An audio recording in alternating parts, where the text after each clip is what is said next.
Hola, buenas tardes. ¿Cómo están? Espero que estén muy bien. ¿Ustedes logran ver la pantalla compartida? Hola, profe. Sí, sí Hola. se ve. Ya, déjame ver cuál es. Esta.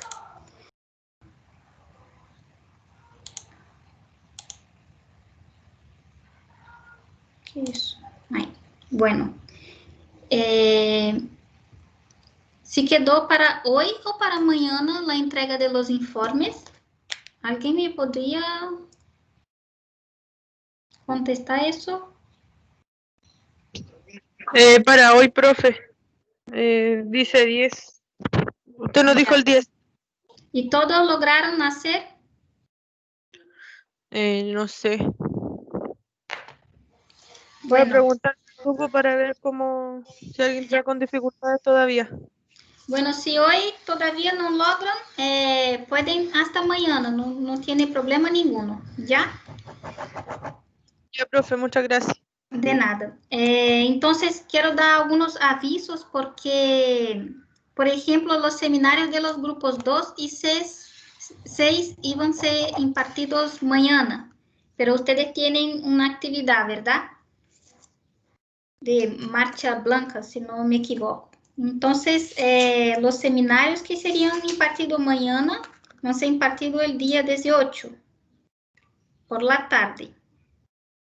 Y la clase que sería impartida del profesor Erics, que sería día 18 por la tarde, se queda para mañana.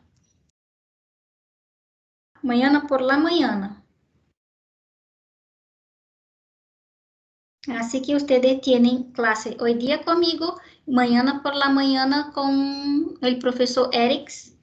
Y el día 17 conmigo y 18 son los seminarios que serían impartidos mañana, ¿ya? Y para aquellos Profe, que... ¿Sí? consulta, ¿el informe se lo tenemos que enviar por correo o va a haber alguna plataforma un enlace, digamos, en la plataforma del LMS? Ya, así que yo termine la clase de hoy día, yo voy a crear en la plataforma el local que se pueda agregar. Ya, profe, muchas gracias. De nada. ¿Qué iba a decir? Bueno, estos eran los comentarios. Muchos de ustedes me consultaron al respecto del informe. Entonces, hoy yo preparé, antes de impartir la clase, el contenido de la clase, una diapositiva donde yo voy a explicar algunos conceptos de la estructura de un informe y también qué yo espero de ustedes con estos informes por mientras. La primera pregunta que me gustaría hacer es si ustedes ya hicieron, si tienen en sus carreras alguna asignatura de metodología científica, si ya la hicieron o no.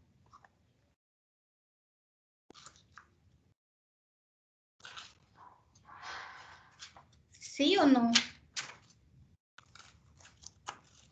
¿Alguna asignatura que discutió, se vio algum contenido com respeito à criação de informes, criação de projetos, como se genera um estudio científico? ¿Ya hicieron?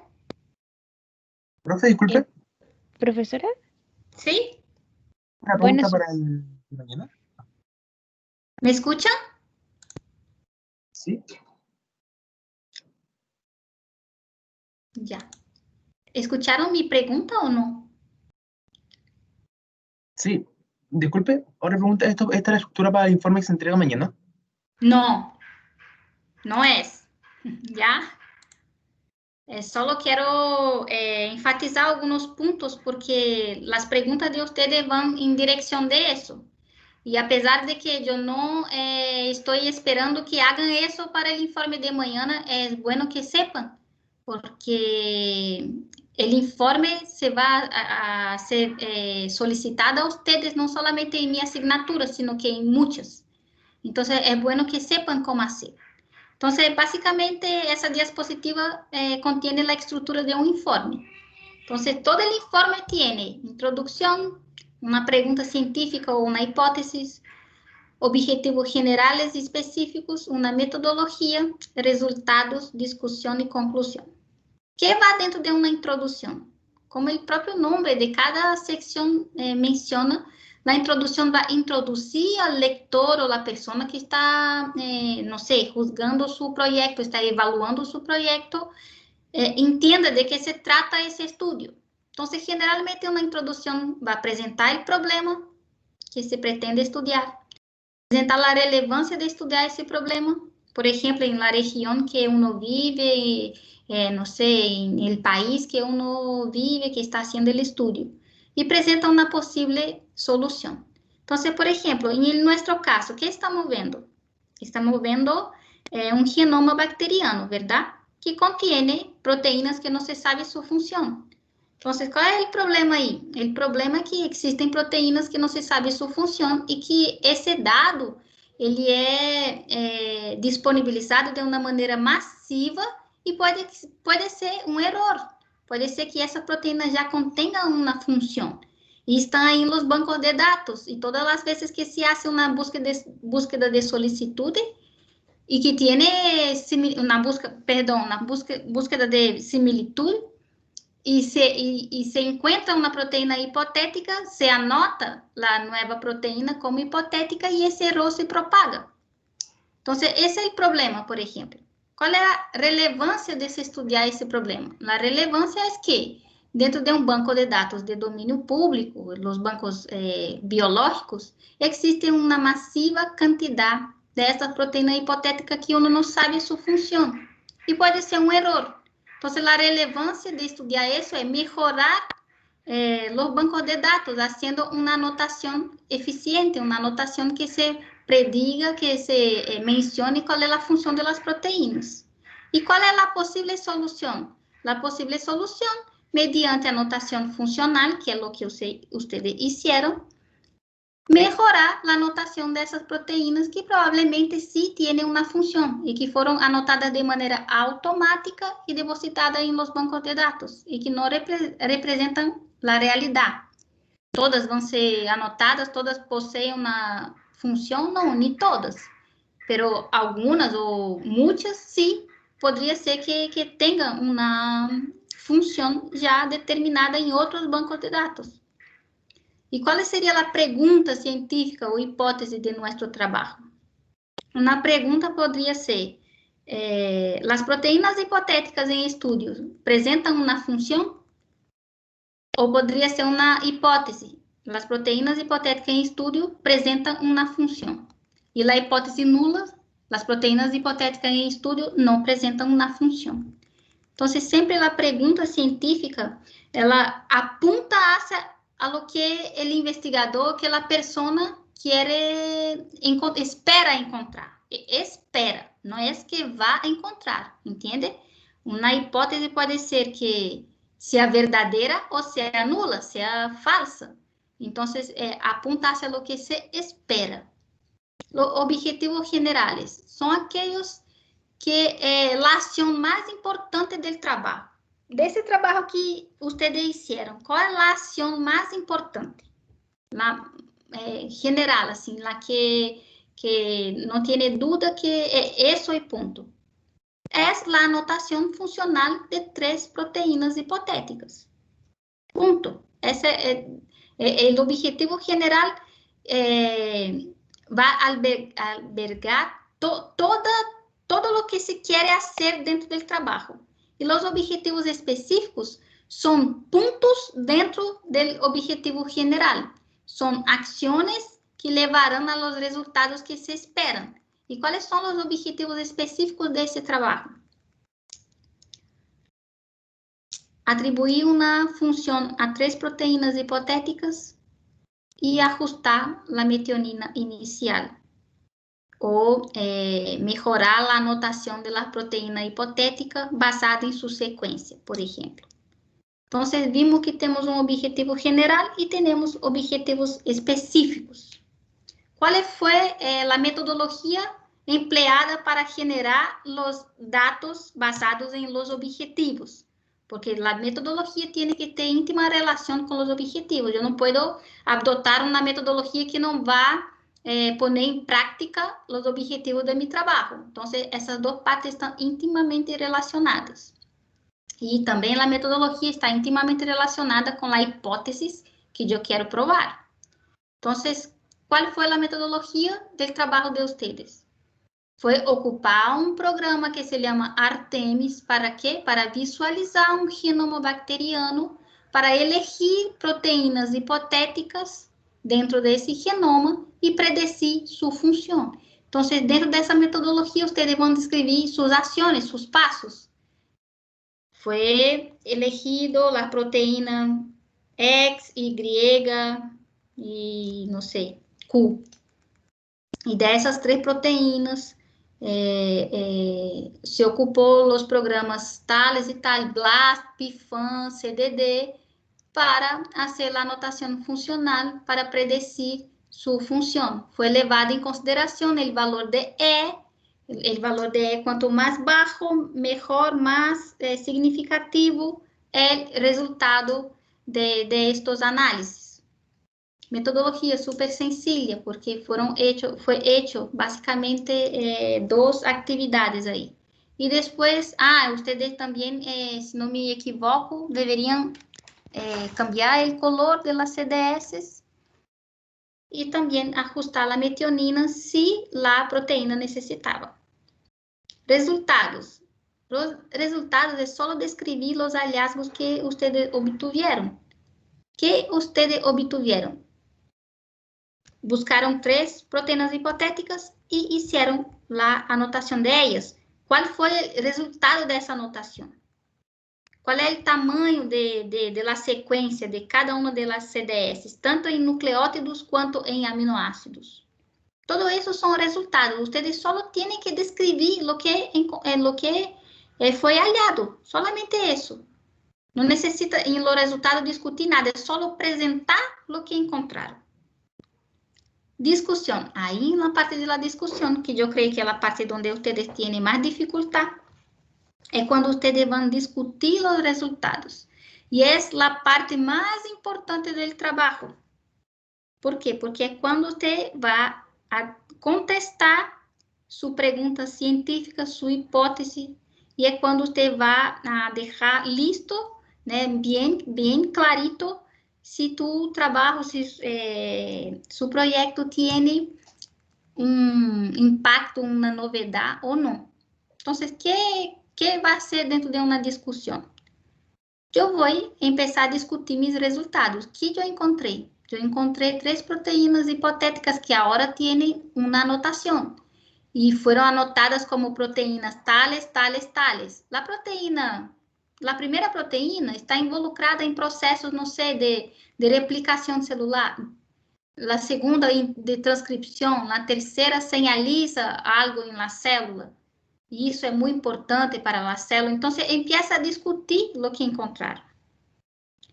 E quando você encontra coisas novedosas, você vai buscar um aporte em la bibliografia. Existe evidência em la bibliografia que apoia esse seu resultado? E depois você discute como seus resultados solucionaram o problema. Eu parti de 3 proteínas hipotéticas e agora essas proteínas têm uma anotação. E essa anotação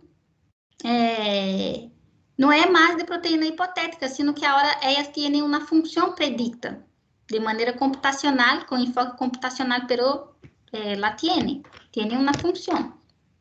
Então, esse meu resultado soluciona o problema de falta de informação com respeito à função de proteínas hipotéticas em bancos de dados públicos. E como posso aplicar meus resultados? Não sei. Puedo someter novamente esse genoma anotado, hecho essa anotação nova a los bancos de dados públicos e assim melhorar os dados que estão disponíveis. E a conclusão? A conclusão, o próprio nome menciona, concluir o trabalho. Qual foi a conclusão que você sacou de seu trabalho, mirando seu trabalho? Mis hallazgos foram, eu anotei 3 proteínas que eram predictas hipotéticas e agora têm uma função. essas proteínas servem para tal coisa dentro da célula. A novidade está que agora essas proteínas têm uma função e isso aporta para a melhoria dos dados genômicos públicos. Ponto. São coisas... A conclusão é muito sencilla. Não tem que discutir, não tem que nada. É só dizer o que foi encontrado e a conclusão que sacou. E todas as conclusões, não as mais relevantes, por exemplo. Então, isso basicamente é um informe. Isso foi o que eu solicitei, não, justamente porque eu não sabia qual era o nível de conhecimento de vocês com respeito à metodologia científica. E isso que eu estou explicando para vocês é uma coisa muito básica, já? Se se profundiza dentro de uma introdução, dentro de uma pergunta científica, dentro de um objetivo, e aí vai ser 2, 3 classes só falando a respeito disso. Pero tenha em mente essa diapositiva para ser os próximos informes. Não somente para mim, sino que para qualquer professor que les pida, a menos les solicite, a menos que esse professor tenha sua própria estrutura. Aí tem que seguir a estrutura do professor, por supuesto. Pero basicamente, se sigue essa diapositiva, se hace um bom informe, ¿ya? Então, era solamente para que vocês sepan, tenham mais informação a respeito de isso. Bueno, na semana passada, na última classe, nós vimos o tema das enfermidades genéticas, tanto enfermidades monogênicas, poligênicas, mitocondriales, y vimos también los defectos con respecto a la cantidad de cromosomas y también a respecto de sus estructuras. Todas essas alterações cromossômicas, hoje em dia, são ampliamente analisadas em laboratórios de análises clínicas. Então, existem 2 tipos de metodologias que são ocupadas para o estudo de enfermidades genéticas. Eu não alcancei decir-lhes estas metodologias, essas técnicas na classe passada, assim que faltou isso e hoje em dia quero ocupar essa primeira hora para falar destas 2 metodologias. É super sencillo, é super rápido, para depois ingressar no tema da classe, que é a parte epigenética. Então, a primeira técnica que queria que vocês tenham conhecimento com respeito à análise de um cariotipo humano. O cariotipo nada mais é que uma coleção de los cromossomas de um indivíduo. Então, no caso aqui, estamos vendo as enfermidades genéticas humanas. Então, aí tem uma figura de um cariotipo humano. Generalmente, os humanos normais têm 43 pares de cromossomas, ou seja, 46 cromossomas, 22 pares autossômicos e um par sexual YX. Os cromossomas humanos estão divididos em 7 grupos, que são nombrados desde A hasta G. Então, tem grupo 1, 2, 3, que é A, 4, 5B, de 6 a 12, C, 13 a 15D, 16 a 18E, 19, 20, F, 21, 22, G, e os cromossomas sexuais X e Y. Eles são divididos basado em gran parte na posição de seus centrómeros. São 3 tipos de posição: metacêntricos, quando os centrómeros estão no meio do cromossoma, e, por exemplo, o cromossoma 1 é um cromossoma metacêntrico, o cromossoma 3 também é um cromossoma metacêntrico. Tem os cromossomas submetacêntricos, que tem o centrómero ubicado um pouco mais hacia arriba, não tanto no meio do cromossoma. E, por exemplo, o cromossoma 4 e 5 são submetacêntricos. E tem os cromossomas acrocêntricos, que é quando o centrómero está ubicado justamente na punta do cromossoma, quase que não tem o braço corto. E aí se chama acrocêntrico, que pode ser o Y, o 21, el 18, todos estos son acrocéntricos. Para hacer el estudio de los cromosomas humanos, para hacer el cariotipo, sí o sí los cromosomas deben estar en etapa de división, principalmente en metáfasis. Se ocupa una substância que se llama colchicina, que hace com que a célula, o núcleo celular, se quede pegado em uma fase de metáfase, por exemplo, onde as cromátides hermanas estão duplicadas e se visualiza o cromossoma de uma maneira mais fácil. E o cariótipo, ele é visualizado em microscópio óptico, generalmente, e os cromossomas suelen ser tingidos com uma solução chamada Gienza. E essa solução se genera bandeamento do cromossoma que se chama bandas G. Cada cromossomo tem seu padrão de bandeamento. Por exemplo, o cromossoma 1 tem um padrão de bandas distinto do cromossoma 2. E isso se hace notar em um microscópio, se hace diferenciar um cromossoma do outro, principalmente quando o cromossoma tem tamanhos parecidos, similares. E que é esse bandeamento? Bandeamento é basicamente tensão mais forte de uma região e menos forte de outra região, e vai se generando um padrão de bandas no cromossoma. Região mais condensada, heterocromatina, se tinge de uma maneira mais forte. E região menos condensada, eucromatina, se vai tingir de uma maneira mais blanda. Então, isso faz com que se genere esse bandeamento que é visualizado em um cromossoma, em um microscópio óptico. Generalmente, isso é o que se observa em um microscópio óptico quando está sendo o cariótipo humano.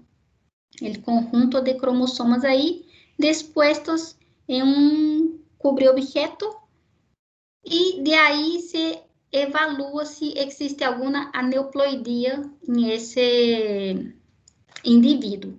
Eu já he participado de um laboratório de análises clínicas por 6 meses, evaluando o cariótipo humano, evaluando justamente a presença ou não de enfermedades genéticas basadas em número e também em alteração na estrutura de los cromossomas. 6 meses, eu todos os dias mirando o cromossoma, vários cariótipos, eu não fui capaz de fazer a distinção de vários cromossomas um de los outros, porque é muito difícil. As pessoas que fazem esses estudos têm prática de anos e anos hasta que tenha segurança de si. Não, mira, esse aqui é um cromossoma 1, esse é o cromossoma 18, com segurança. E de verdade que 6 meses foi pouco para mim para lograr ser um cariótipo completo humano. Pero é muito entretenido esse tipo de atividade. E existe outra metodologia que se chama hibridação fluorescente in situ, que isso, em forma abreviada, se chama FIT. O FIT é um método para localizar uma sequência específica de um gene ou de uma região dentro de um cromossoma. Se utiliza um ADN marcado com uma fluorescência, esse ADN se chama sonda.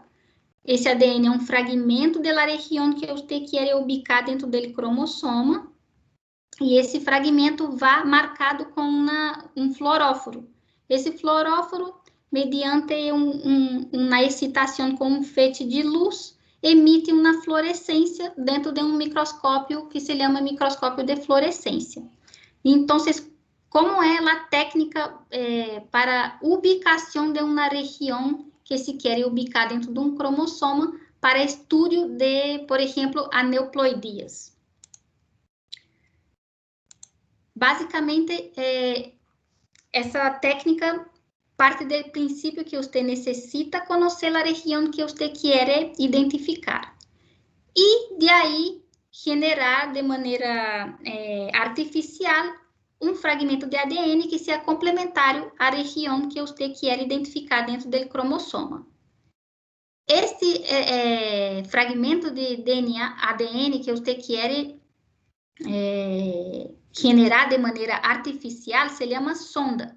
E generalmente vai marcada com um fluoróforo que, quando é excitado por um feixe de luz, vai emitir uma fluorescência. Então, quando essa sonda é mesclada com sua coleção de cromossomas, por exemplo, de interesse, se pega em la região de complementariedade. E como se pega?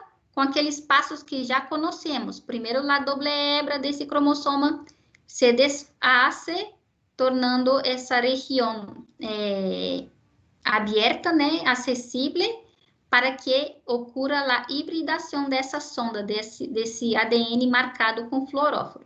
Uma vez que ele reconhece a região complementar de interesse, se pega, fazendo a hibridação, por isso se chama hibridação in situ.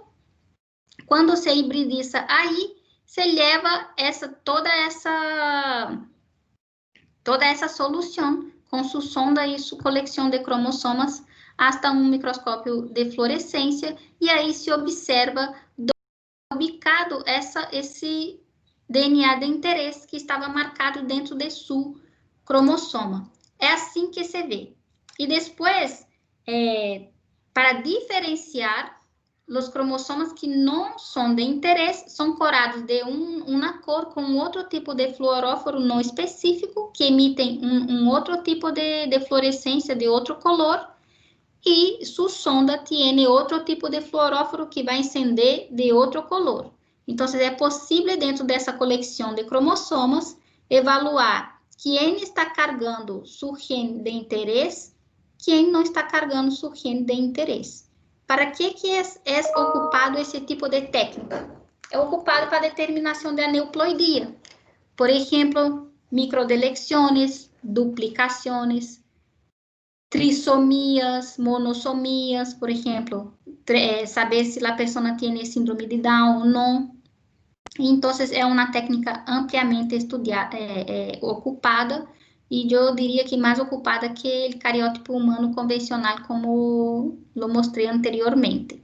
Generalmente, nessa técnica se ocupam basicamente mais, 5 tipos de cromossoma, que são os cromossomas 13, 18, 21, X e Y. Estes 5 cromossomas são os mais propensos a sofrer anomalias, a participar desses processos de aneuploidia, e estão relacionados com algumas síndromes. E generalmente são síndromes mais de trissomia do que de monossomia ou outro tipo de anomalia. Por exemplo, síndrome de Patal é a trissomia del 13, síndrome de Edward é a trissomia del 18, síndrome de Down, a trissomia del 21, síndrome de Turner é monossomia del X, a mulher apresenta solamente um X, e síndrome del superhombre, onde tem um X e 2 Y. Então, essa técnica é ampliamente estudada, ocupada para estudar esses tipos de síndromes e outras também. E a sonda que se ocupa, ou seja, esse ADN marcado com uma fluorescência que é complementar à região que se quer ubicar dentro do cromossoma, podem ser de 3 tipos. Podem ser os cósmidos, que é uma sequência que vai hibridar fragmentos pequenos dentro do cromossoma, como, por exemplo, aí que está em la figura marcado de rojo. Pode ser um cósmido, uma sequência pequena e única.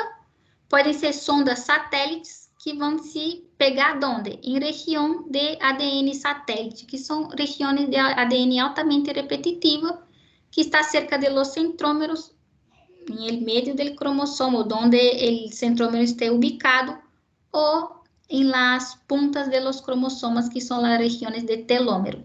E sondas completas, que são várias sondas que se pegam a lo largo do cromossoma e podem encender todo o cromossoma, não solamente uma parte. Aqui, provavelmente, foi ocupada uma sonda dessas sondas completas, que se pegam em todo o cromossoma. Poderia ser também uma que ia encender só uma parte desse cromossoma, que seria os cósmidos, ou em região de centrômero ou em região de telômero, para ver que tipo de evento.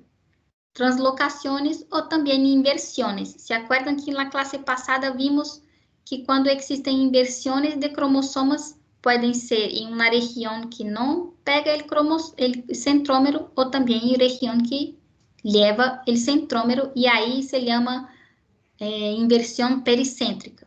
Entonces, existen esos 3 tipos de sonda y cada una es ocupada basado en el tipo de anomalía que se quiere estudiar.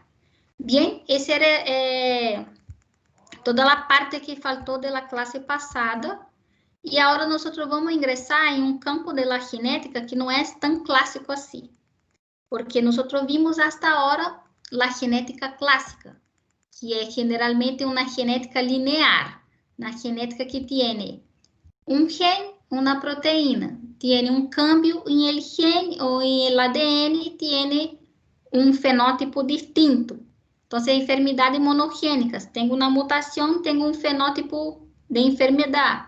Entonces, eso todo es la genética clásica. Hoy día nosotros vamos a partir para una parte de la genética que se llama epigenética, que es un concepto súper novedoso, no tan novedoso, pero un concepto que está en evidencia ahora, está en mucho estudio, porque antigamente se pensava que tudo era influenciado por cambios em la molécula de ADN. E hoje em dia sabemos que existem cambios que não têm nada a ver com um câmbio, por exemplo, uma mutação pontual na molécula de ADN, sino que está vinculado com outro tipo de alteração na molécula de ADN que não cambia sua sequência de nucleótidos. E isso é muito interessante porque quando eu cursei genética em la faculdade, e de hecho eu odiava a genética, eu disse a mim mesma que jamais ia a ser nada vinculado à genética. Mira que coisa é o destino. E a professora explicou todo de genética para nós em el último dia, não sei, em outro curso, eu não sei como foi, eu sei que passou muito... não, ela nos deu genética general e depois nos deu genética médica. E na genética general, ela só falou da parte de genética clássica. E depois, quando já estávamos quando estávamos quase nos licenciando, ela nos ensinou a respeito de epigenética. E para mim foi um absurdo, porque como eu passei toda a minha faculdade creyendo que solamente existia a genética clássica e de repente viene ela com epigenética e eu encontrei hoje em dia eu vejo super entretenido. E de hecho, a epigenética é meu enfoque de trabalho, é onde eu atuo atualmente. Já era só para que sepa um pouquinho de como a epigenética é vista hoje em dia, que não há tantos anos as pessoas não estavam ensinando epigenética. E por quê? Porque não era não tinha tantas evidências de sua ocorrência e também não era um mecanismo fácil de entender, já? Bueno, ¿qué es la epigenética? La epigenética es una palabra que tiene un prefixo que se llama epi, que quiere decir, y es un prefixo griego que quiere decir por encima del genoma. O sea, no es algo que está dentro del genoma ni hace parte de la molécula de ADN, sino que es algo que está por encima del genoma. É um campo, como mencionei agora, super novedoso, emergente, está em evidência, que estuda cambios em la herência que não são os cambios clássicos, é outro tipo de herência. E esses cambios são causados por ativação e inativação de genes, sem que ocorra nenhum câmbio em la sequência de ADN.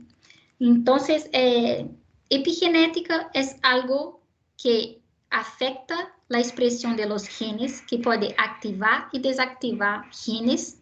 Sin embargo, são cambios que não cambiam nada em la sequência de ADN. E que tipo de cambios são esses? São cambios bioquímicos.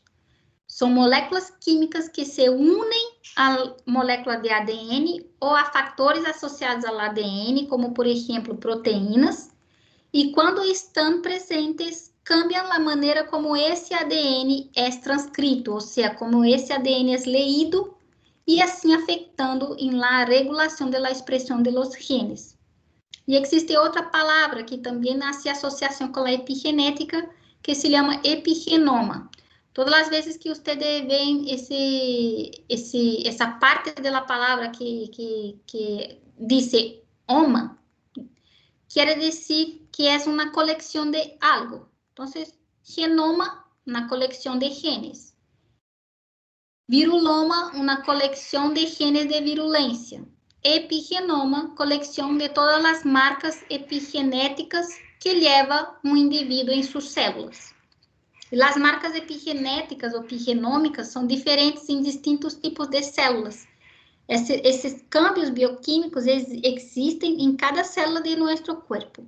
Essas moléculas químicas estão associadas a nosso ADN ou proteínas que estão associadas ao ADN em todas as células de nosso organismo. Pero são distintas em los distintos tipos de células. Por exemplo, numa célula de sangue, a célula de sangue pode ter diferentes marcas ou modificações bioquímicas com respeito à célula, por exemplo, de los riñones, de los pulmones, del hígado. Então, o mesmo indivíduo pode ter suas células distintos padrões, marcas epigenéticas. Sin embargo, por exemplo, mis células sanguíneas podem ter marcas epigenéticas parecidas, similares, com as marcas epigenéticas das células sanguíneas de ustedes. ¿Por quê? Porque é o mesmo tipo celular. Sin embargo, dentro do mesmo indivíduo, distintos tipos de celulares cambiam essas marcas epigenéticas. Já? Isso também é uma forma de definir tipo de célula, uma célula em particular. Não somente por sua origem, por sua forma, fisiologia, sino que também por suas marcas epigenéticas se pode definir, dizer que tipo de célula se está tratando. Existem também, apesar de que, por exemplo, eu acabo de mencionar que entre indivíduos, por exemplo, se vai haver mis células sanguíneas e as células sanguíneas de outras pessoas, as marcas epigenéticas podem ser similares. Estes câmbios bioquímicos do ADN podem ser similares? Sim, pode, mas também pode ser distinto quando existem alterações fisiológicas dentro desse tecido. Como, por exemplo, a existência de uma enfermidade em um tecido dentro da mesma pessoa. Então, por exemplo, uma pessoa tem câncer de mama, por exemplo. Tem dentro da mama, uma parte de sua mama tem um tecido normal e tem um tecido cancerígeno, que tem câncer. E, então, as marcas epigenômicas do tejido normal de sua mama e o tejido alterado vão ser totalmente distintas, porque cada tejido, apesar de ser o mesmo tipo de célula, o mesmo órgão, são distintas porque estão em etapas fisiológicas distintas. E essas diferenças epigenéticas, as marcas epigenéticas, fazem com que que o indivíduo seja um ser único. Não somente seu genótipo, sino que também suas marcas epigenômicas, epigenéticas e como seus genes são expressados, basados em suas marcas epigenéticas, hace que eu seja eu, usted seja usted, e tenha essa diversidade no mundo também. E se pode utilizar essas marcas epigenômicas para averiguar como diversas enfermidades se desenvolvem, se mantêm, começam, progridem. Hoje em dia se sabe que existe uma grande associação entre marcas epigenéticas alteradas, aberrantes, com o surgimento, por exemplo, de enfermidades crônicas ou, por exemplo, do câncer. E também a epigenética é vista, mencionada como uma parte da evolução, porque é onde se vê mais a interação entre um gene e o ambiente. E aí, essa interação gene e ambiente sempre quero que tenha isso em mente, que nós, nosso fenótipo, quem nós somos, nossas características, é fruto de la interacción gen-ambiente. Siempre. Siempre tiene la interacción del ambiente con nuestros genes. ¿Por qué? Porque el ambiente molda cómo nuestros genes van a ser activados o no. Entonces, la epigenética parte de un genótipo único y puede se generar diversos fenotipos. ¿Eso pasa con quién? Pasa con los gemelos univitelinos. Ellos son 99.999% idênticos genotípicamente. Pero su actuar, su manera de ser, de pensar, de reaccionar es totalmente distinto. Y mucho de esa distinción de estos fenótipos, por ejemplo, de comportamento, por exemplo, pode estar associado com marcas epigenômicas que levam dentro de seu genoma, que não tem lá ADN, sino que interfere como o ADN é leído. Isso, basicamente, é a explicação mais clara de epigenética. E as marcas epigenéticas de um indivíduo podem cambiar basado em los estímulos ambientales e em um determinado tempo e lugar específico. Isso é muito visto dentro das células. Por exemplo, quando se compara a célula normal com uma célula enferma. É um estímulo ambiental totalmente distinto, está em um tempo, em um local específico, e aí tem marcas epigenéticas totalmente distintas. Então, a epigenética sempre foi considerada como algo, uma capacidade, uma adaptação ao meio ambiente que, por alguma maneira, molda o fenótipo do indivíduo, mesmo o indivíduo tendo um genotipo que não sofreu nenhum tipo de alteração. Además disso, a epigenética hoje em dia sabe-se que é um evento que ocorre, que é um evento que de protección de los cromosomas. ¿Por qué? Porque nosotros vamos a ver más adelante que existe un mecanismo epigenético que cuando está deficiente genera rotura en los cromosomas. Entonces, es un mecanismo de, además de varias otras funciones, también de mantener la integridad de los cromosomas y cambiar la plasticidad fenotípica de una célula o organismo. O que quer dizer isso?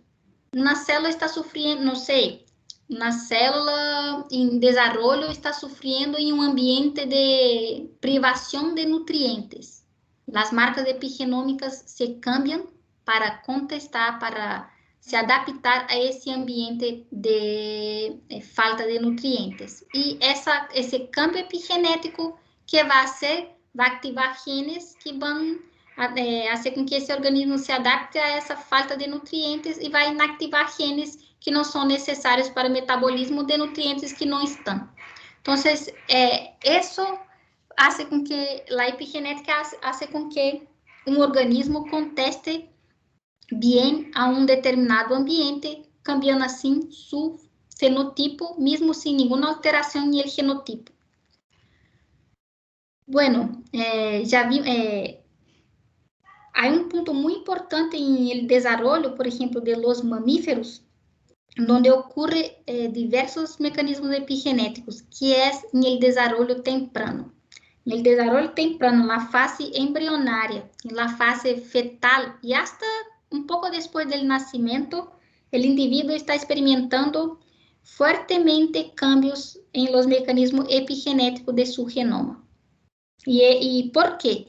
Porque é justamente onde o organismo está se formando e necessita sacar do ambiente todos os nutrientes para ser seu desenvolvimento normal. Então, os mecanismos epigenéticos estão aí regulando como esse organismo está se desenvolvendo em condições tanto fisiológicas buenas de desenvolvimento quanto em condições patológicas, por exemplo, de la madre ou não sei, basicamente del cuerpo de la madre.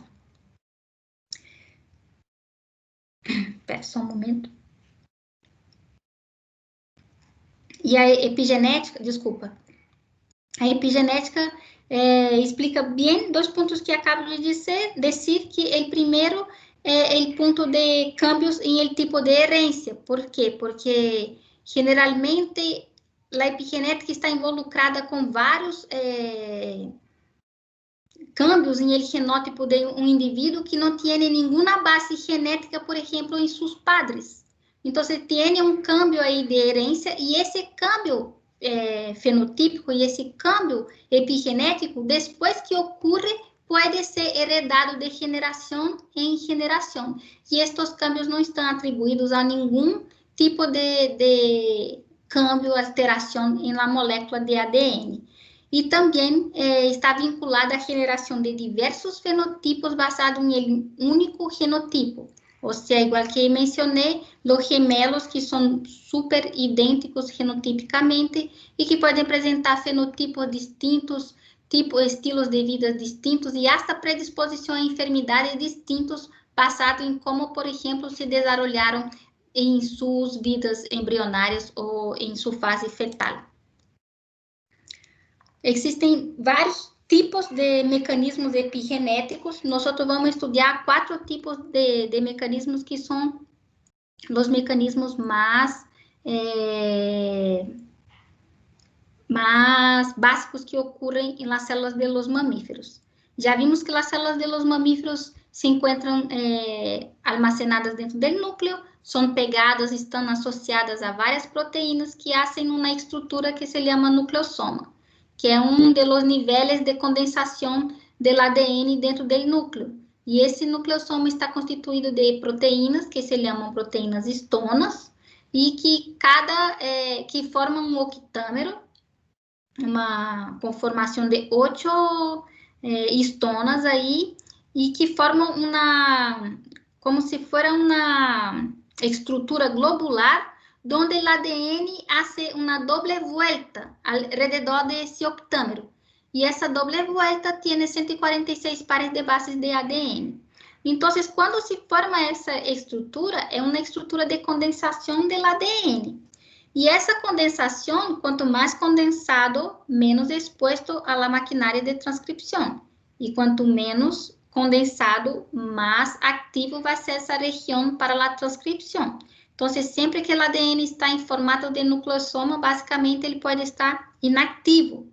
E aí que entra a epigenética, porque a epigenética pode cambiar a maneira como o cromossoma está condensado, deixando que esteja mais condensado ou menos condensado. E essas modificações epigenéticas, dessa maneira, alteram a expressão de genes em essas regiões, em determinado contexto celular.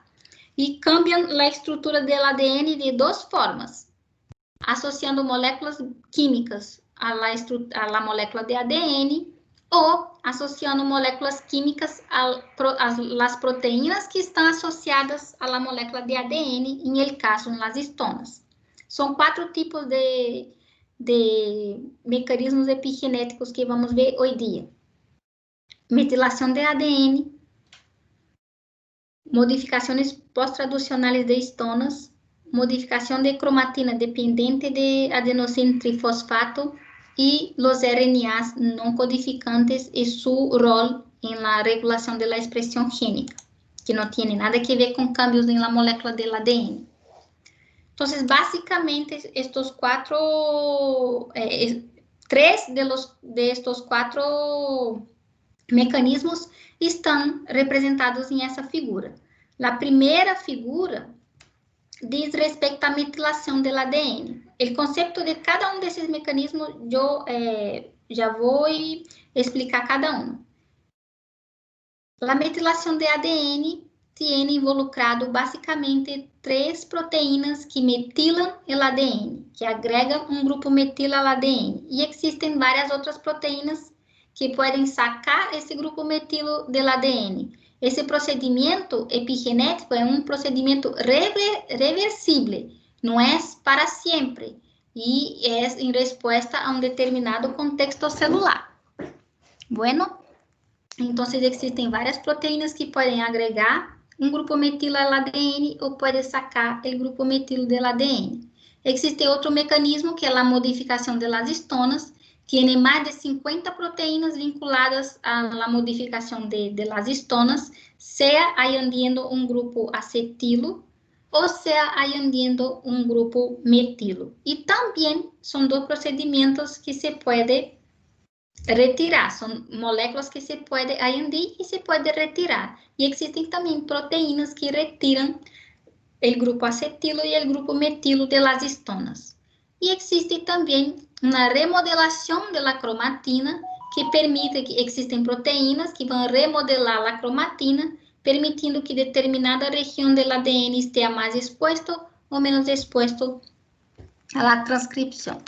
Y el cuarto mecanismo que no está representado en esa figura, probablemente porque es más novedoso, que son los RNAs ARNs no codificantes, que también son contemplados, son reconocidos como mecanismos epigenéticos de regulación de la expresión génica. La metilación del ADN es una cosa muy importante que ocurre en nuestras células. Los mamíferos tienen básicamente 70% de su ADN metilado. E essa metilação não ocorre ao azar, de qualquer maneira. Ocorre basicamente em residuos de citosina que estão juntos com uma guanina. Estes residuos, citosina guanina, se chamam islas CPG. Então, há uma proteína que reconhece dinucleotídeo C conectada a G, esse P de fosfato, ele menciona el enlace fosfodiéster que hace la citosina a la guanina, ¿ya? E la enzima reconoce esse dinucleótido, que também é conhecido como isla CPG, e aí añade grupo metilo. Sempre que aparece isso em el genoma, tiene la proteína que reconoce essa isla CPG e aí anda grupo metilo aí. Em la doble hebra, tanto aqui quanto vai 5', 3', quanto em la outra hebra que viene 3', 5'. Em las duas citosinas leva grupo metilo, igual que está representado em essa figura. Aqui tiene dinucleotídeo CG e a citosina está cargando grupo metilo, e o mesmo passa com o outro lado. Quando ocorre esse incremento, quando se põe esse grupo metilo em la citosina, isto ocorre em la posição 5' del anillo de la base nitrogenada, em el carbono que está em la posição 5'. E se genera, vocês podem ver na literatura também, uma estrutura que se chama 5-metilcitosina. Então, pode ser que só mencione que a citosina está metilada, ou se viene descrito 5-metilcitosina, é que aí tem uma isla CPG, que a citosina está metilada, e essa metilação foi posta em el carbono 5' del anillo de la citosina. E essa reação de metilação del ADN sempre é hecha por 3 tipos de proteínas. Essas proteínas se chamam ADN metiltransferasas e são ADN MT1, 3A e 3B. E cada uma tem papel, tem rol, tem uma função dentro das células. Para que serve a metilação do ADN? A metilação do ADN serve para evitar que o cromossomo, por exemplo, sofra ruptura em algumas partes e para inactivar a expressão de genes. Quanto mais metilado gen está, menos expresso esse gene será. Então, regiões do ADN altamente metiladas são regiões onde os genes estão inactivados. O ADN MT1, que é a ADN metiltransferasa do tipo 1, ela tem uma função de agregar grupos metilos às hebras de ADN sempre que ocorra uma divisão celular mitótica ou também em la fase embrionária, justo hasta um pouco depois da fertilização. Como que ocorre a metilação do ADN mediante a função, a ação dessa enzima, dessa proteína? cada vez que o ADN é replicado, esse ADN é compuesto, porque a replicação é semiconservativa, não sei se acuerdam, tem uma hebra madre e tem uma hebra que foi generada, sintetizada nueva. Entonces, la hebra madre tiene su patrón de metilación. Cada isla CpG tiene su grupo metil, pero la hebra que acaba de ser sintetizada no tiene. Y esa doble hebra, donde una hebra está metilada y la otra no está, se llama hemimetilación. Y todas las veces que la ADN metiltransferasa reconoce uma molécula doble hebra de ADN hemimetilado, ou seja, que uma molécula tem metilação e a outra não lo tiene, vai e busca os dinucleotídeos C, G, e aí anda em la citosina o grupo metilo. E assim, vuelve a poner em la molécula que acaba de ser sintetizada o padrão de metilação que é visto também em la hebra madre, em la hebra que acaba de ser replicada. Bien, essa é a função dessa DNMT1, pero ela não pode actuar bem em regiões que têm alta taxa de CpG, de dinucleotídeo CG. E aí quem atua nessas áreas são as outras ADN metiltransferasas.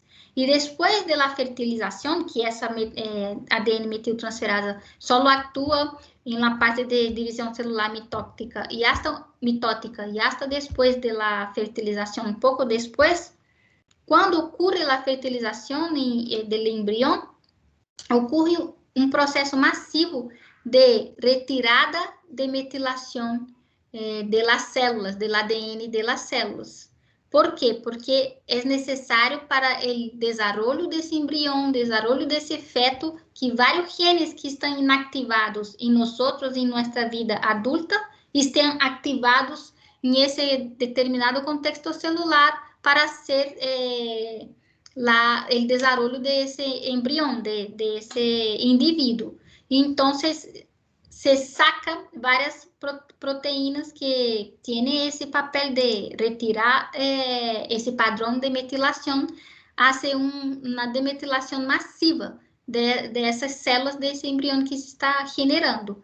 E depois, esse padrão deve ser novamente posto para que estes genes sejam inativados em outro determinado contexto celular. E quem hace essa metilação de novo, que se chama de novo, as outras duas ADN metiltransferasas, DNMT3A e 3B.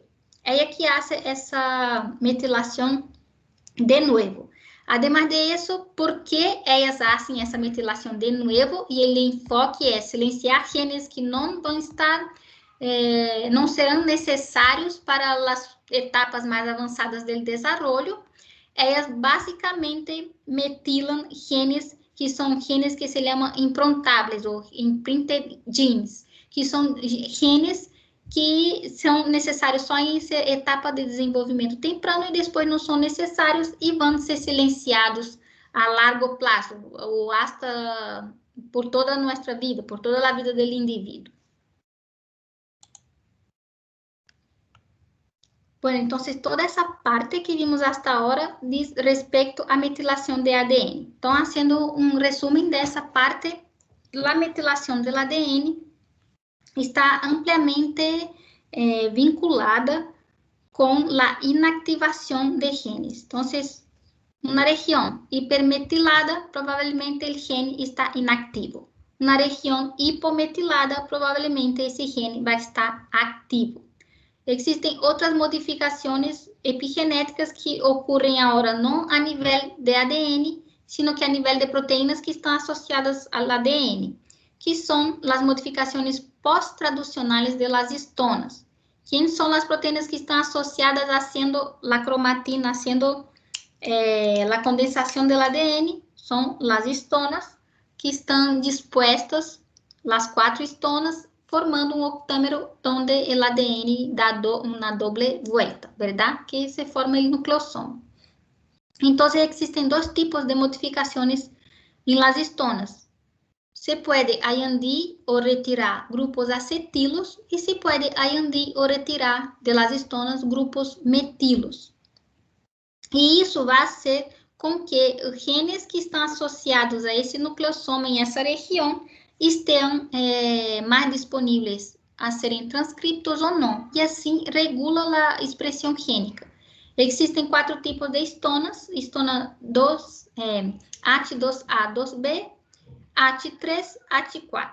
São esses 4 tipos que existem, elas são super conservadas, más conservadas, as proteínas mais conservadas da natureza, porque basicamente esse é seu papel. Está involucrada em la condensação do ADN, não está involucrada em nenhum tipo de outra atividade. E aí são praticamente quase idênticas, por exemplo, desde leveduras hasta mamíferos e plantas. São muito similares, apresentam uma similitude de sequência muito impressionante. As modificações em las histonas são mais dinâmicas que em ADN. A metilação do ADN generalmente é uma metilação que suele ser um pouco mais estável e mais permanente, apesar de que se pode cambiar. E a modificação das histonas não, são mais dinâmicas. E não tem efeito não tem um efeito direto, igual que a metilação do ADN. Na metilação do ADN, quando o ADN está hipermetilado, genes inactivados. Quando está hipometilado, genes activados. Aqui não tem essa relação tão direta, apesar de que essa relação existe, mas não se vê esse efeito tão bem definido. Hasta la fecha tem, como já mencionei anteriormente, mais de 50 enzimas que participam da modificação pós-traducional de las histonas e que se chamam histonas metiltransferasas. Basicamente, são esses seus nomes. E as histonas têm uma estrutura muito interessante. Elas possuem uma cola. Essa cola tem vários aminoácidos, principalmente resíduos de aminoácido lisina e arginina, que se pode modificar covalentemente. Pode añadir grupos acetilos ou grupos metilos a essa cola de las histonas. E dependendo do contexto celular, essas colas recebem estes grupos, ou acetilo ou metilo, e como recebem e como regulam a expressão de los genes, se chama código de histonas. É como se fosse um código genético, mas um código um pouco menos tão rígido, tão específico como o código genético. Por exemplo, existem 44 resíduos de lisina que se pode agregar grupos acetilos, por exemplo. Então, tratando de acetilação da cola de las histonas, a cola de las histonas podem ser acetiladas e desacetiladas. E também podem ser metiladas e demetiladas. É um procedimento também que não é permanente e existem proteínas que vão acetilar e existem proteínas que vão desacetilar. Existem proteínas que vão metilar e existem proteínas que vão demetilar. A acetilação de histonas sempre vai ocorrer em la cola de las histonas em los resíduos de lisina e as enzimas que vão fazer essa acetilação se chamam histonas acetiltransferasas ou acetiltransferasas de histonas. Pode ver de las duas formas. Aqui há um ponto muito importante. A metilação do ADN está vinculado com inactivação de genes, verdade? A acetilação da cola de las histonas está vinculada com a ativação de genes. Todas as vezes que uma cola de la histona está superacetilada, esse gene ele está ativo. Então, genes ativos que têm grupos acetilos em la cola de histonas também são chamados hiperacetilados. Mientras que aqueles que estão inativos têm la cola de las histonas pouca acetilação ou nenhuma. E hasta hoje se tem descrito várias maneiras de acetilar as histonas, essas colas de las histonas. E essa cola de las histonas podem ser acetiladas em los resíduos de lisina 9, 14, 18, 56 em la histona AT3 e 5, 8, 13, 16 em la histona AT4. Sempre que ustedes estudiarem a função por exemplo, de las histonas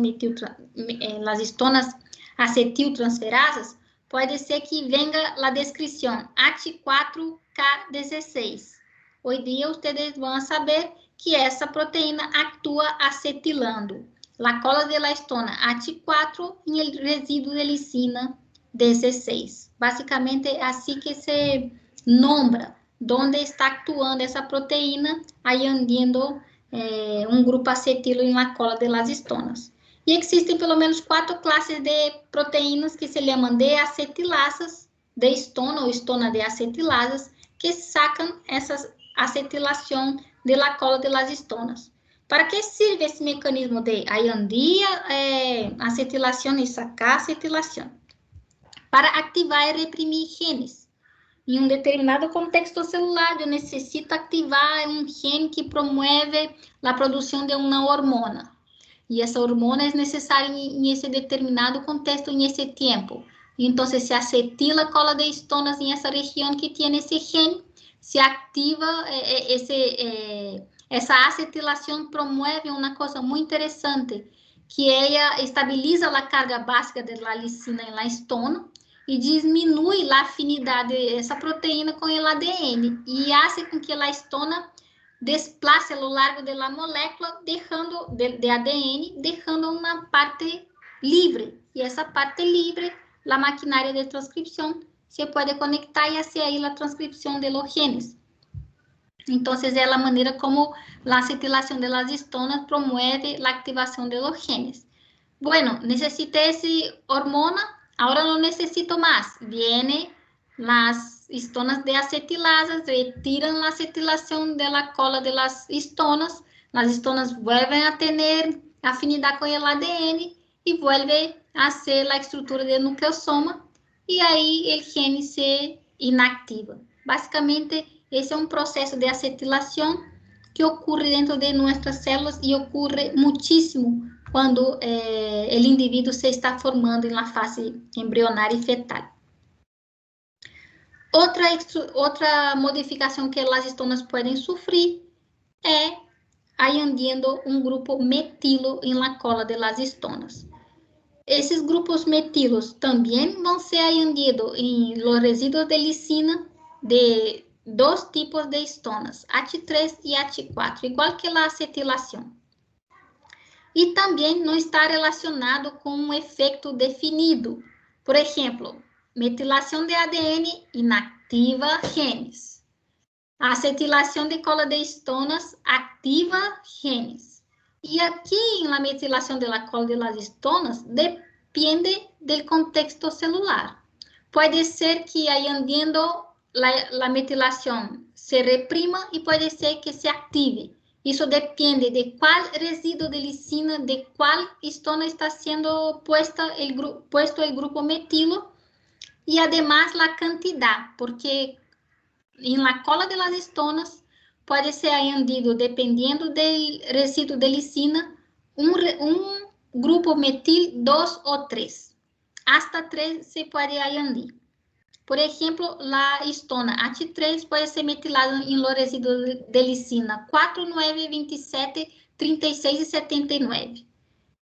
4, 36 y 79, sempre que tiene metilación, sea 1, 2 o 3 grupos metilos ahí, se genera activación de la expresión génica, de la transcripción. Y si está metilada los residuos de lisina 9 y 27, puede ser que reprima estos genes. Entonces, en la literatura dice que específicos residuos de lisinas metilados y la cantidad de metilación pode estar relacionado com ativação ou com repressão em la histona H3. La histona H4 é metilada solamente em la lisina 20 e está sempre conectado com a ativação da expressão. Então, sempre que uma histona metiltransferasa metila la lisina 20 de la histona H4, vai ocorrer a ativação da expressão. E existem também proteínas que se chamam histonas demetilasas, que igual que las histonas de acetilasas van a retirar los grupos metilos de la cola de las histonas, haciendo com que esse procedimento epigenético seja algo reversible e flexível e que dependa também do contexto.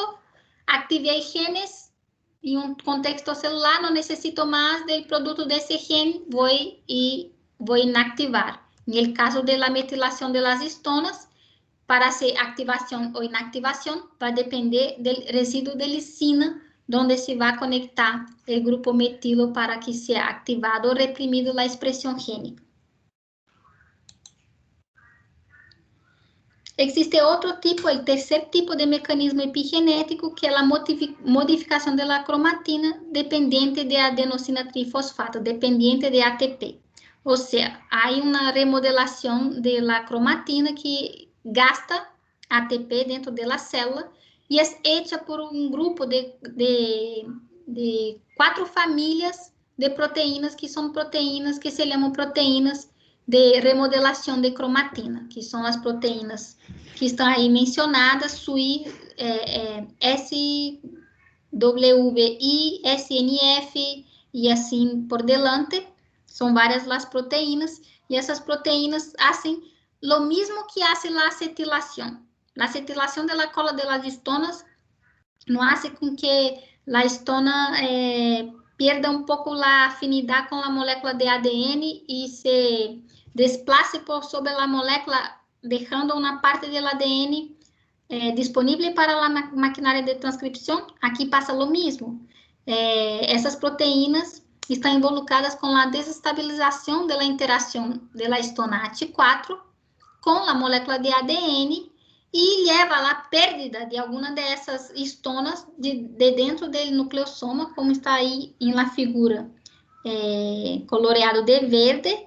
Essas histonas aí se perdem um pouco a afinidade com o ADN e, ao longo do tempo de ação dessas proteínas, se perde essas histonas. Se sale essas histonas do nucleossoma e, quando saem as primeiras histonas AT4, se deshace essa estrutura de nucleossoma aí, e esse nucleossoma, já não existindo, tem a liberação da região do ADN aí, e que está disponível para a transcrição. Então, essa remodelação, e depois elas promovem a reorganização desse nucleossoma novamente. Então, essa modificação essa remodelação de cromatina dependente de ATP tem a atividade dessas proteínas de remodelação de cromatina, que fazem com que as histonas AT4 perdam a afinidade com o ADN, sejam perdidas, se perde esse nucleossoma em essa região e se ative genes. Um outro mecanismo epigenético, e notem que não tem nenhum câmbio na molécula de ADN. São somente câmbios em proteínas que estão vinculadas em ADN, que permitem que esse ADN seja acessível à transcrição. E, por fim, o último mecanismo que vamos ver hoje dia de epigenética são os RNAs não codificantes. Já se sabe que eles existem desde 1960, mas solamente agora, na última década, é que realmente estes RNAs não codificantes estão em evidência. Eu creio que nas últimas 2 décadas, para ser mais exata.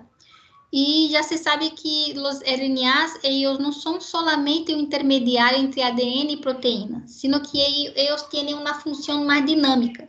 Já vimos que os RNAs estão involucrados em procedimentos como splicing alternativo, processamento do RNA mensageiro, aí andem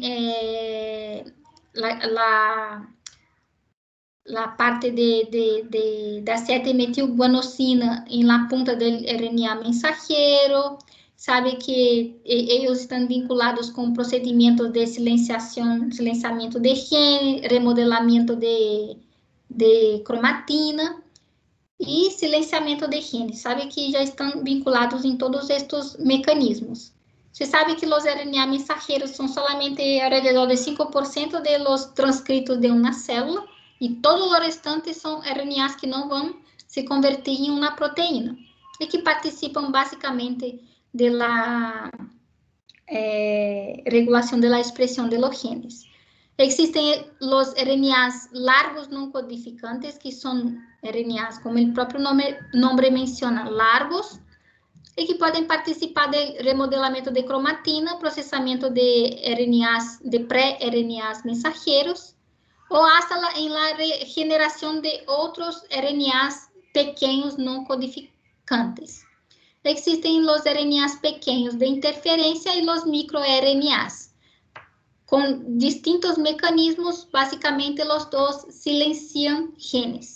E estos RNAs pequenos têm alrededor de 22 pares de bases, e, por exemplo, os microRNAs, hoje dia se sabe que podem estar associados com algumas enfermidades, são transcritos por la RNA polimerasa do tipo 2, e tem mais de 1000 tipos de microRNAs dentro de las células de mamíferos. Uso de RNA largo não codificante. Inactivação de LEX. Não sei se vocês se acuerdan, esto já vimos em outra classe, que as mulheres têm doble X e o homem tem X e Y. E por isso, o organismo tem um mecanismo de compensação de doses, porque os homens têm solamente um cromossoma X e têm a quantidade suficiente de produto desse cromossoma X. E as mulheres, como têm doble X, deveriam apresentar uma doble dose desse cromossoma. E isso não passa, por quê? Porque tem esse mecanismo de compensação de doses que inativa de maneira aleatória, al azar, uma das duas cópias do cromossoma X. Então, quem está involucrado nesse procedimento de inactivação do cromossoma X é um RNA largo não codificante que se chama TIST. Esse RNA largo não codificante tem ao redor de 17.000 pares de bases e ele está dentro do cromossoma surgen, que codifica esse RNA largo não codificante, está dentro do cromossoma que se vai silenciar. Então, à medida que a RNA polimerasa faz a leitura desse gen, se genera esse RNA largo não codificante, e à medida que ele está sendo transcrito, uma proteína que reconhece esse RNA largo não codificante se conecta a ele e ele guia essa proteína hacia o cromossoma X que será silenciado.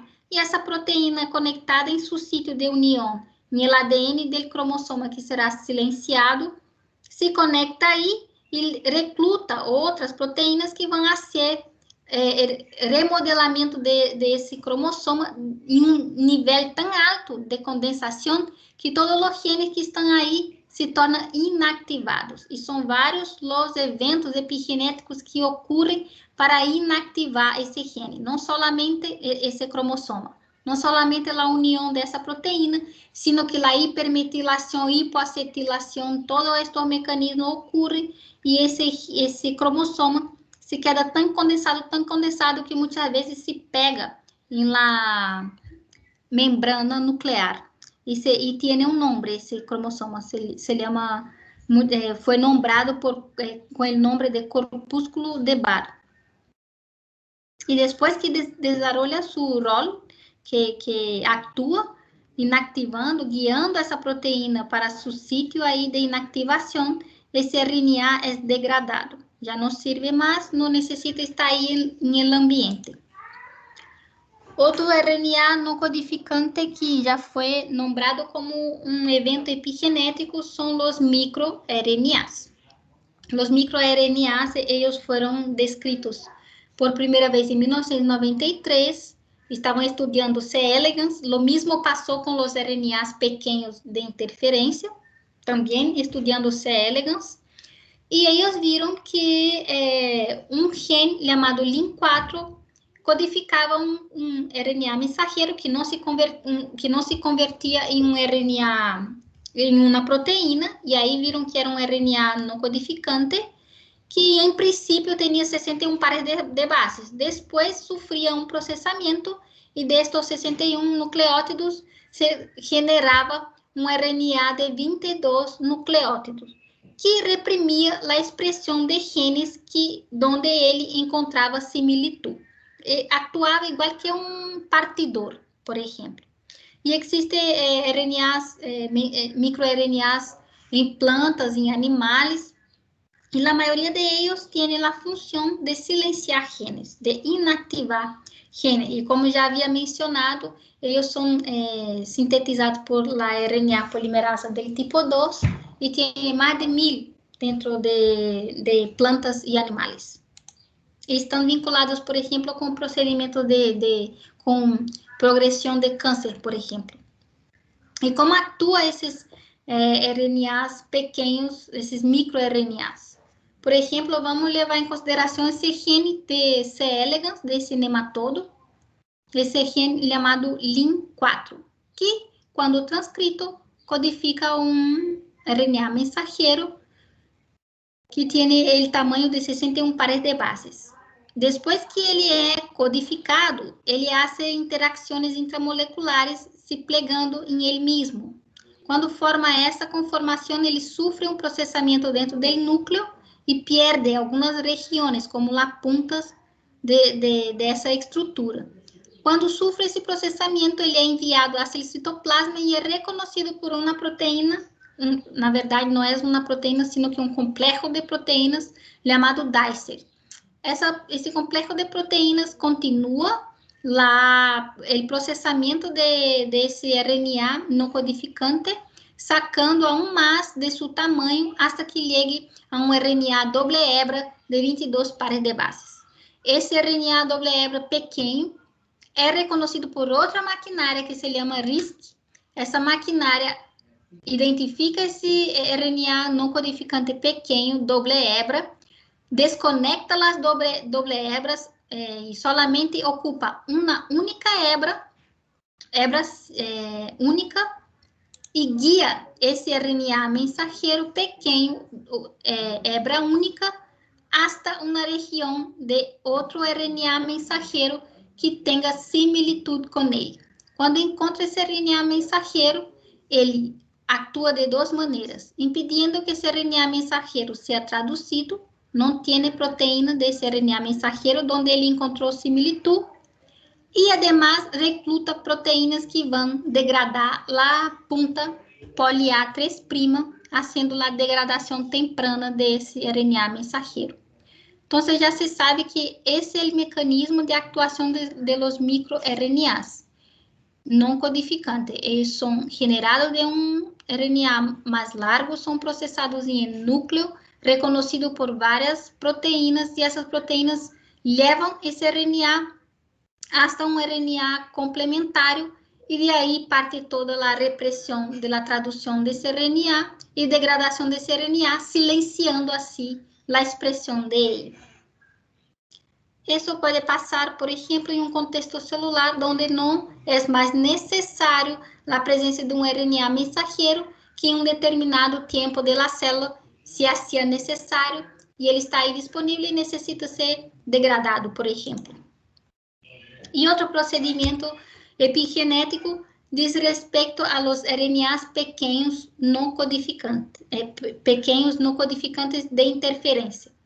Esses RNAs ocupam a mesma maquinária que os microRNAs, com algumas diferenças. Por exemplo, os microRNAs são uma ferramenta epigenética mais de regulação de los genes do próprio organismo.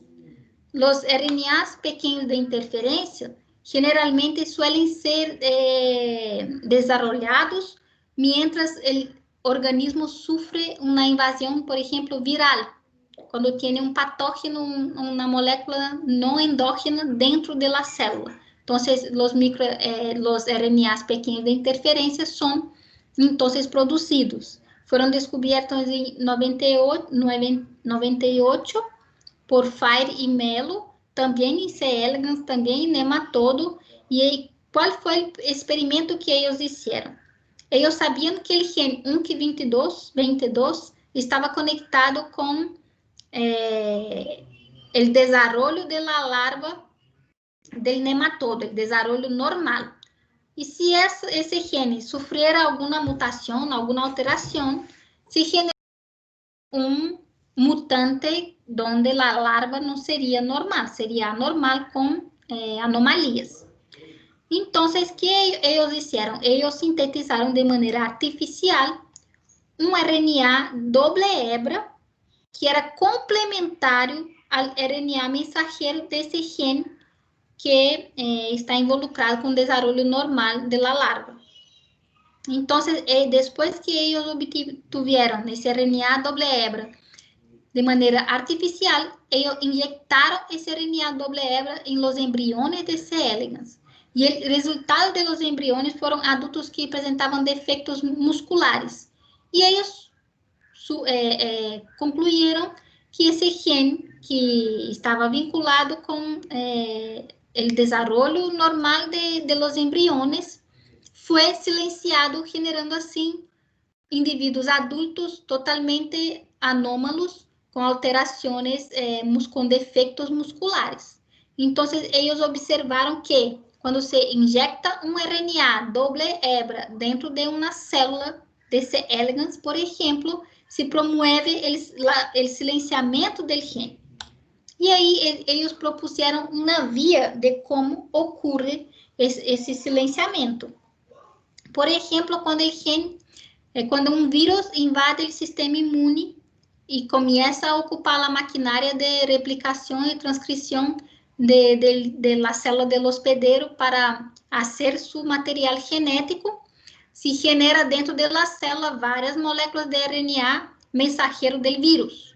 De alguma maneira, o genoma del hospedeiro logra fazer uma molécula doble hebra, uma molécula antissenso, ou seja, uma molécula complementar ao RNA do vírus. E quando está a molécula de RNA do vírus e a molécula que o organismo acaba de sintetizar, complementar a molécula do vírus, as duas se pegam e formam um RNA doble hebra. E esse RNA doble hebra é reconhecido por la maquinária de reconhecimento de RNA doble hebra, que é a Dicer. La Dicer fragmenta esse RNA, que em princípio é largo, em pequenos fragmentos de 20 a 22 pares de bases. E esses pequenos RNA de interferência doble hebra são reconhecidos por el complexo de la RISC. E depois que é reconhecido por la RISC separa esses RNA pequenos de interferência doble hebra, formando solamente uma hebra única e guia essa hebra única hasta onde? Hasta o RNA mensageiro do vírus. E quando se conecta por complementariedade, rompe em vários fragmentos esse RNA mensageiro e aí se degrada o RNA mensageiro do vírus e é um mecanismo de defesa viral que existe em alguns mamíferos. Bueno, todo isso é a parte que ocorre em várias células de animais, vimos aí de nematodos, de hongos, incluso de humanos. E todos estes eventos epigenéticos, eles são muito importantes para manter a homeostase de um corpo, para manter o equilíbrio de um corpo. E os mecanismos epigenéticos, eles são descritos como muito importantes em la fase del desarrollo temprano de um indivíduo, ou seja, em la fase embrionária, em la fase fetal. Mecanismos epigenéticos participam ativamente durante o desarrollo temprano, independente se as condições estão óptimas ou não. Justamente porque os mecanismos epigenéticos são incluso adaptações do organismo. Estes eventos são adaptações do organismo em um dado contexto celular e como resposta a um estímulo ambiental. já se viu que, por exemplo, antecedentes clínicos perinatales como bajo peso de nascimento ou hasta restrição do nascimento intrauterino, ou sobrepeso del feto em sua vida uterina, são correlacionados com o desenvolvimento de enfermidades crônicas. E todo isso tem vínculo com mecanismos epigenéticos. Por exemplo, um estudo comparou a metilação global de uma molécula de ADN ao nascer de células de um indivíduo que apresentou baixo peso ao nascer, indivíduos que apresentaram sobrepeso ao nascer, e indivíduos normais. E o resultado foi que existe uma evidente diferença entre indivíduos com baixo peso e indivíduos com sobrepeso, comparado com os indivíduos controles, quando se compara a metilação global da molécula de ADN. E aí, inferindo que existe uma união entre o desenvolvimento temprano do indivíduo com mecanismos epigenéticos e que eles participam ativamente quando este indivíduo está se desenvolvendo de maneira normal ou de maneira anormal. E alterações no desenvolvimento temprano sugerem essa participação epigenética, mas como uma reprogramação celular e fisiológica com respeito a que coisa? Com respeito ao ambiente intrauterino. Essas modificações epigenéticas fazem uma reprogramação fetal e perinatal, considerando muitos eventos intrauterinos, como, por exemplo, vários fatores que estão em la madre, por exemplo, estresse, falta de nutrientes, níveis de hormonas. Todos esses eventos ambientais são um estímulo dentro do desenvolvimento temprano do indivíduo, que cambia suas marcas epigenéticas e que cambiam seu desenvolvimento intrauterino.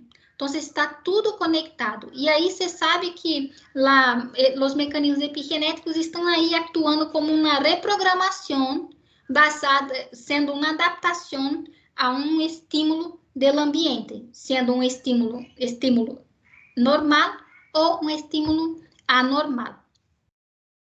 Por exemplo,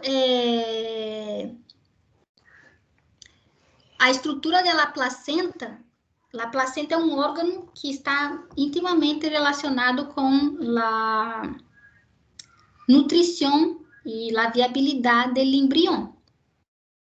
E o desenvolvimento perfeito da placenta está fortemente conectado com a expressão de genes que, em la fase adulta, estão totalmente silenciados, mas que durante o desenvolvimento temprano, desenvolvimento embrionário desse indivíduo, estão fortemente ativados por conta de quê? Por conta da metilação do ADN. Novamente, os procedimentos epigenéticos regulando o desenvolvimento temprano e o desenvolvimento do indivíduo. E se esses mecanismos epigenéticos falham, se não estão bem, se não trabalham bem, falha o desenvolvimento deste indivíduo e que mais adelante pode inferir em alguma enfermidade, por exemplo, uma enfermidade crônica, como diabetes, enfermidades cardíacas, hipertensão, e muitos estudos já apontam que muito mais que o histórico genético do indivíduo,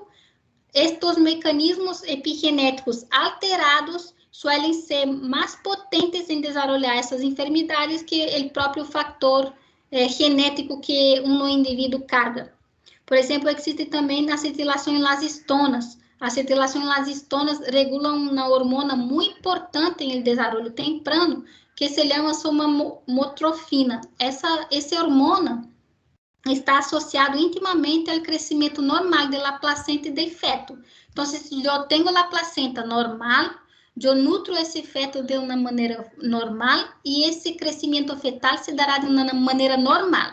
Se esse crescimento se dá de uma maneira normal, esse indivíduo tem uma propensão a ter enfermidades crônicas mais baixa que indivíduos que não tiveram suas estonas acetiladas, não regularam bem a expressão de suas estonas, não expressaram esse hormônio de maneira eficiente, a placenta não cresceu, o feto não cresceu, e pessoas que não têm crescimento fetal adequado intrauterino, já se viu que tem cambio na metilação global do ADN e estão mais propensos a desenvolver enfermidades crônicas. Então, olha, mira a epigenética vinculada com um processo de desenvolvimento temprano que pode levar ao desenvolvimento de enfermidade que não tem nada a ver com o histórico genético da pessoa. Então, isso é muito interessante. E outro estudo muito interessante que existe são estudos com respeito à conduta de indivíduos que sofreram determinado estresse depois que nasceram. Então, existem estudos com animais, com modelos animais, como ratones, que demonstram que o ambiente, a interação pós-natal desses ratones recém-nascidos com o ambiente e com sua madre ativam mecanismos epigenéticos, e esses mecanismos epigenéticos, alterados ou não, cambiam a conduta desses ratones recém-nascidos basado mediante respostas a estresse ou não. O que quer dizer isso? Tuve um estudo com ratones, onde os ratones recém-nacidos, alguns foram mantenidos com a madre, e os outros foram sacados do cuidado parental da madre. E eles se desenvolveram um tempo depois. Depois, estes dois grupos foram expostos a uma situação de estresse e mediram como foi a conduta de los ratones que tiveram o cuidado parental e los ratones que não tiveram o cuidado parental. E viram que havia cambio na conduta associado a estes ratones com respeito à resposta a um determinado estresse que eles estavam sofrendo. E, además disso, evaluaram como estava a metilação global do ADN de estes genes. E viram que estava totalmente cambiado de los ratones que sofreram o estresse de não estar com a madre, de los ratones que estavam com a madre. E aí associaram que o fator pós-natal tem uma influência muito forte em la conduta, a resposta ao estresse do indivíduo, em el caso los ratones, e que isso interferiu em los mecanismos epigenéticos. E, em realidade, os mecanismos epigenéticos foram alterados e alterou assim a conduta desses ratones que foram privados do cuidado parental mediante enfrentando um estresse, por exemplo. Então, mira a complexidade da epigenética, e não somente o desenvolvimento do indivíduo, sino como também o indivíduo tem suas condutas, por exemplo, com respeito a um determinado estresse. E que isso cambia indivíduos que sofrem estresse e indivíduos que tiveram aí o cuidado parental da madre. Existem também outros estudos que associam as modificações das estonas com a cognição. Então, foi hecho estudos e se chegou à conclusão que existe ativação de vários genes que atuam na formação da memória. E como que estes genes são ativados? São ativados mediante a acetilação de estonas. Essa acetilação, como vimos, ativa genes. E estes genes que são ativados participam de uma cascata de sinalização mediante estonas quinasas, que a sua vez vão ativar estonas acetiltransferasas. E as estonas acetiltransferasas que aí andam em grupos acetilos à la cola das estonas. Quando isso ocorre, a ativação de toda essa cascata de sinalização, foi visto que, por exemplo, quando se oferece a um ratão um novo gosto, um novo sabor, todo esse caminho de ativação de gene basado em acetilação de estonas ocorre em uma parte do cérebro que se chama corteza insular, que é uma parte crucial para a geração de novas memórias gustativas. Entonces, cuando ese ratón probó un nuevo sabor, ¿o qué pasó? Pasó que las histonas acetiltransferasas fueron activadas junto con una cascata de señalización de quinasas. Esas histonas acetiltransferasas activaron otros genes que están vinculados en la formación de la memoria, principalmente en genes de la corteza insular. Entonces, mira el mecanismo que la epigenética está involucrada, no solamente en desarrollo temprano del indivíduo, como también vinculada à formação de la conducta mediante, em frente a um estresse e também em la formação de memória. Então, a epigenética atuando em nosso organismo de várias maneiras.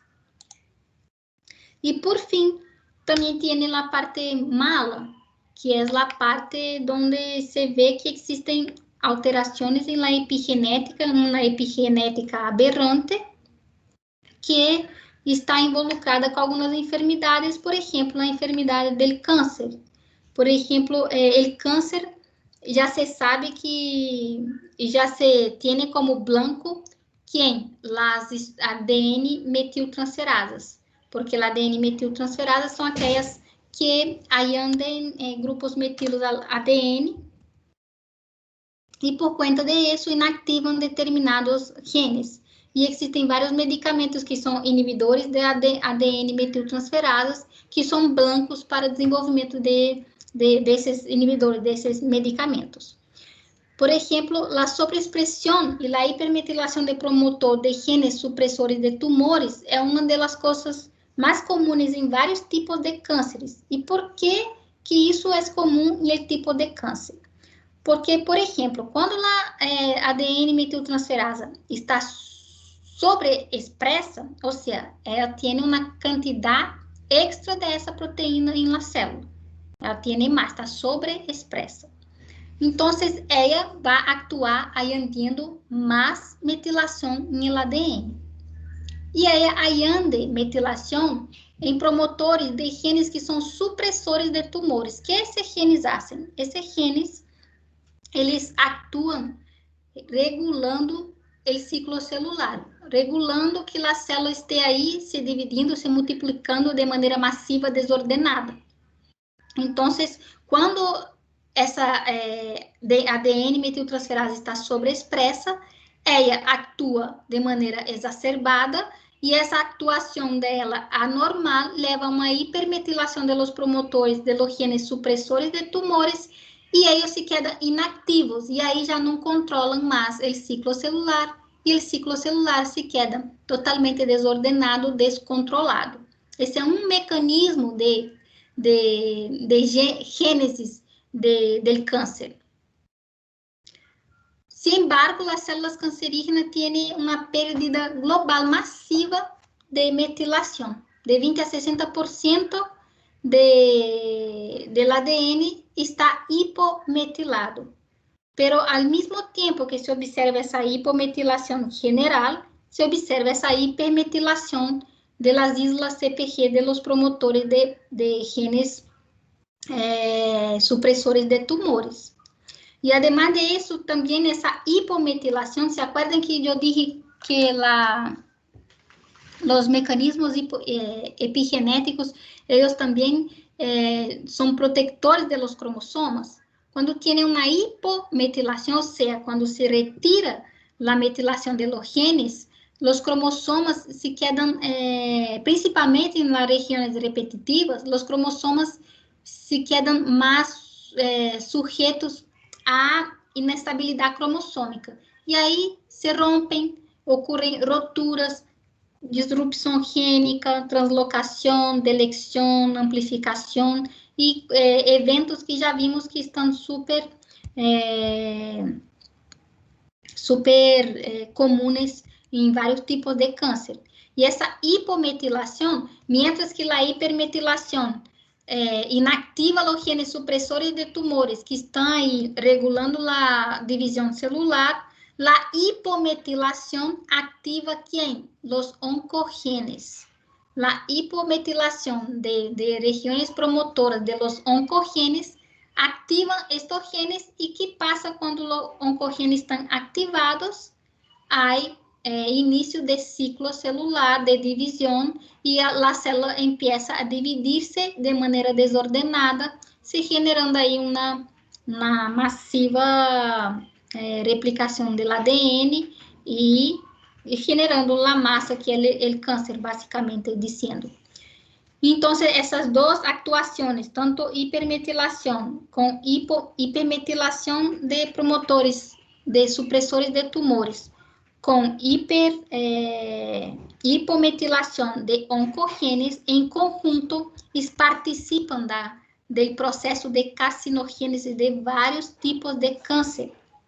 E por que é importante esses procedimentos? Porque a hipermetilação, por exemplo, ocorre em estes supressores de tumor e estão afetando genes que estão participando de vias muito importantes de manutenção celular, como, por exemplo, reparação do ADN, controle do ciclo celular e da apoptose.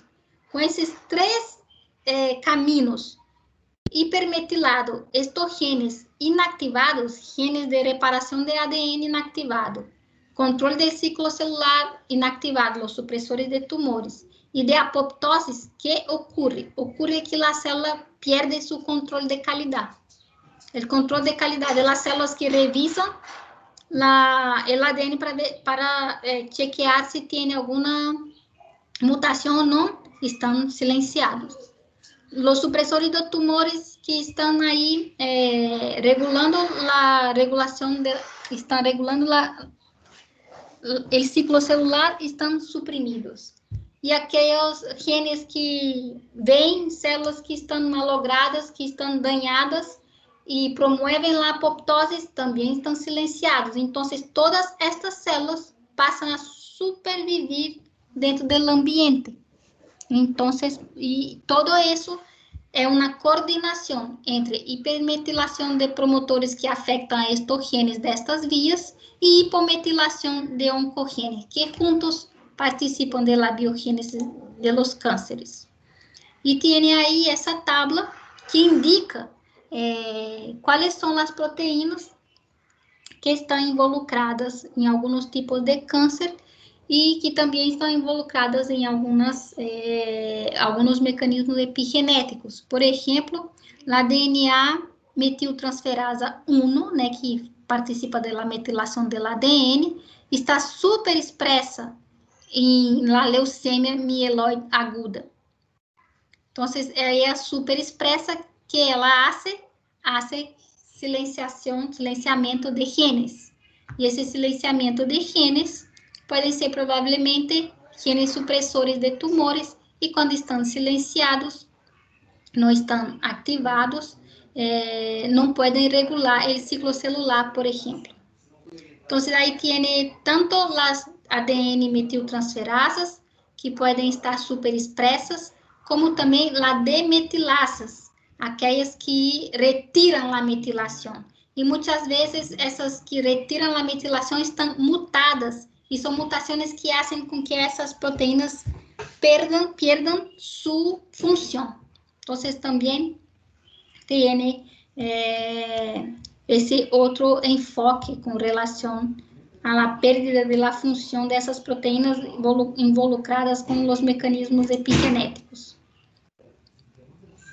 E tem também as proteínas que fazem parte da remodelação da cromatina, como, por exemplo, mediante modificação na cola das histonas, que também estão aderentes dentro de los cânceres e que são muito frequentes. Por exemplo, essas três proteínas aqui, ARID1A, ARID1B e ARID2, são histonas metiltransferasas que podem añadir de 1 a 3 grupometilos na cola das histonas e elas estão frequentemente inativas dentro de cânceres e aí, quando estão inativas, que participan de activación e inactivación de genes. Estos genes blancos de ellas se quedan con una expresión aberrante y también interfiere en la remodelación de la cromatina y puede estar asociada al desarrollo de un tipo de cáncer. Y hoy día varios tipos de proteínas que están asociadas principalmente a proteínas que hayan de grupos metilos en la cola de las histonas. Essas proteínas, las histonas metiltransferasas, se tornaram blancos genéticos para ser inibidores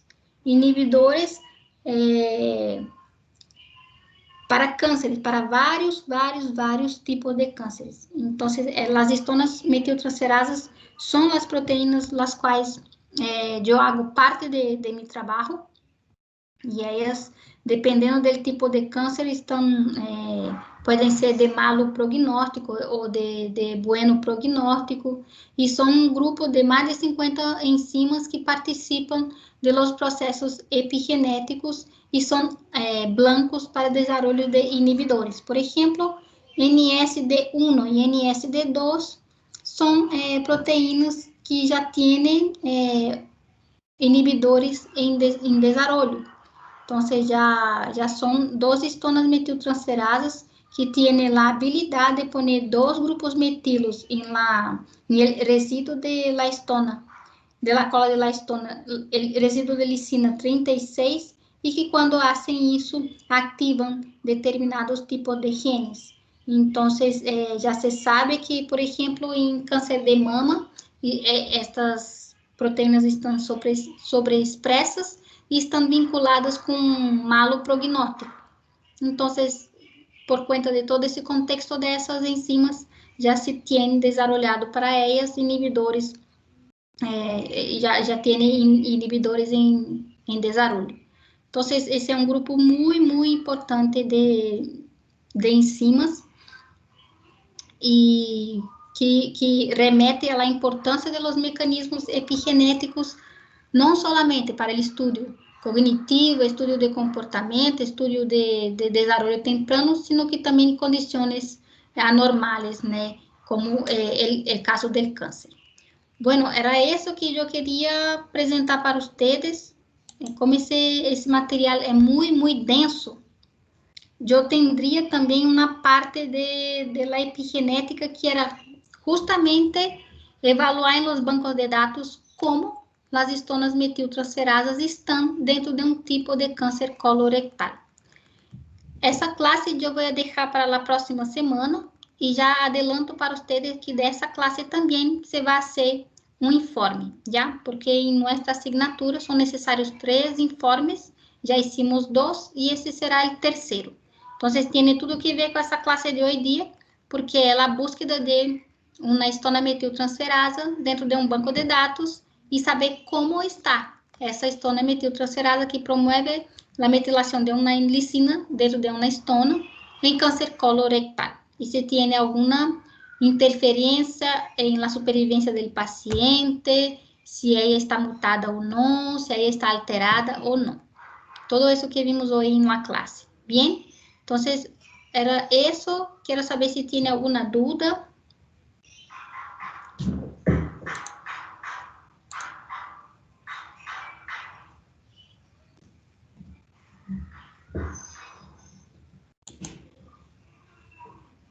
Não? Algum comentário?